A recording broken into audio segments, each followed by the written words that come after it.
అరే తక్కువయ్యి కానీ అసలైంది వెయ్యి. MDH కాశ్మీరీ ఎర్ర మిర్చి పౌడర్. ఇక బంగాళాఖాతంలో ఏర్పడిన వాయుగుండం పశ్చిమ బెంగాల్ బంగ్లాదేశ్ మధ్య తీరం దాటింది. దాంతో ఈశాన్య రాష్ట్రాలు పశ్చిమ బెంగాల్ కి వాతావరణ శాఖ భారీ వర్ష సూచన చేసింది. ఏపీ వ్యాప్తంగా మోస్తారు వర్షాలతో పాటు కోస్తాలో భారీ వర్షాలు కురుస్తున్నాయని హెచ్చరించింది. అల్లూరి జిల్లా, తూర్పు గోదావరి, పశ్చిమ గోదావరి జిల్లాలకు ఎల్లో అలర్ట్ జారీ చేసింది. 2 రోజుల పాటు భారీ వర్షాలతో పాటు గంటకి 40 నుంచి 50 కిలోమీటర్ల వేగంతో ఈదురుగాలులు కూడా వీస్తాయని వెల్లడించింది.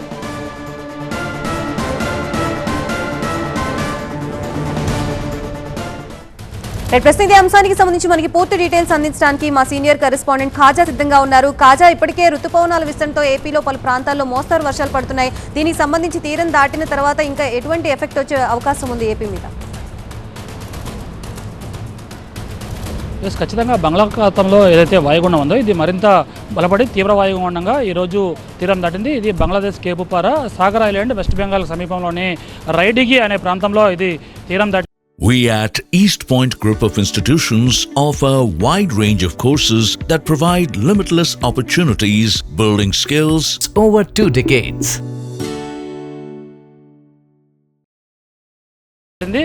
ఈ నేపథ్యంలోనే అటువైపు ఈశాన్య రాష్ట్రాల్లో భారీ వర్ష సూచన ఇచ్చింది భారత వాతావరణ శాఖ. దీంతోపాటు ఈ తీవ్ర వాయుగుండం కారణంగా నైరుతి ఋతుపవనాలు బలాన్ని మరింత పుంజుకున్నాయి. ఇప్పటికే 2 తెలుగు రాష్ట్రాల్లో విస్తరించిన నైరుతి ఋతుపవనాలు ఈ వాయుగుండం కారణంగా మరింత బలాన్ని పుంజుకొని 2 తెలుగు రాష్ట్రాల్లో వర్షాలు కురిపిస్తాయని వాతావరణ శాఖ అంచనా వేస్తుంది. ఇదే నేపథ్యంలోనే ఏపీ వ్యాప్తంగా కోస్తా జిల్లాలో ప్రధానంగా రేపు 1-2 చోట్ల భారీ వర్షాలు కూడా పడే అవకాశం ఉంది.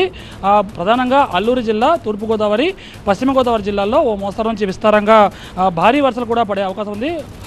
ఏపీ తీరం వెంబడి భారీ బలమైన గాలులు కూడా వీస్తాయి. దీంతో మత్స్యకారులు ఎవరూ వేటకు వెళ్ళొద్దని IMD సూచిస్తుంది. ఇదే పరిస్థితి ఈ నెల 31 వరకు కొనసాగుతుందని వాతావరణ శాఖ చెబుతుంది. మొత్తం మీద ఈసారి వేగంగానే 2 తెలుగు రాష్ట్రాలకు విస్తరించిన నైరుతి ఋతుపవనాలు ఈసారి భారీ వర్షాలను కురిపిస్తాయని వాతావరణ శాఖ నిపుణులు అంచనా తగ్గట్టుగానే ఈసారి ఋతుపవనాలు చురుగ్గా మారాయి. అయితే ఈరోజు, రేపు అలాగే ఎల్లుండి కూడా ఈ వర్షాల తీవ్రత అనేది కొనసాగుతుంది. కొన్ని చోట్ల చెదురుమదురు వర్షాలు, మరికొన్ని చోట్ల భారీ వర్షాలు కురుస్తాయని IMD ప్రకటించింది. ఈ నేపథ్యంలోనే మత్స్యకారులు ఎవరు కూడా ఈ నెల 31 వరకు ఈ బంగాళాఖాతం వెంబడి అటువైపు పైన బంగ్లాదేశ్ నుంచి ఇటువైపు వెస్ట్ బెంగాల్, అలాగే ఒడిస్సా, ఏపీ, తమిళనాడు తీరం వరకు ఉన్న బంగాళాఖాతం కోస్ట్ ఏదైతే ఉందో ఈ మొత్తం అంతా కూడా సీ రఫ్గా ఉంటుంది. ఎందుకంటే ఆ తీరం వెంబడి బలమైన ఎదురుగాలు వీస్తుంది కాబట్టి మత్స్యకారులు ఎవరు అంత వేటకు వెళ్ళడం అంత సమంజసం కాదు, అంత శ్రేయస్కరం కాదు, ప్రమాదకరమని ఇప్పటికే చెప్పిన నేపథ్యంలోనే అధికారులంతా కూడా అప్రమత్తమయ్యారు. మత్స్యకారులు ప్రత్యేకంగా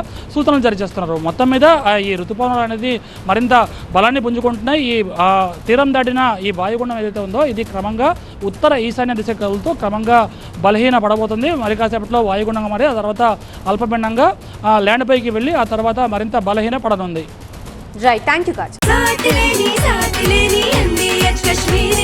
అరే తక్కువయ్యి కానీ అసలైంది వెయ్యి. MDH కాశ్మీరీ ఎర్ర మిర్చి పౌడర్.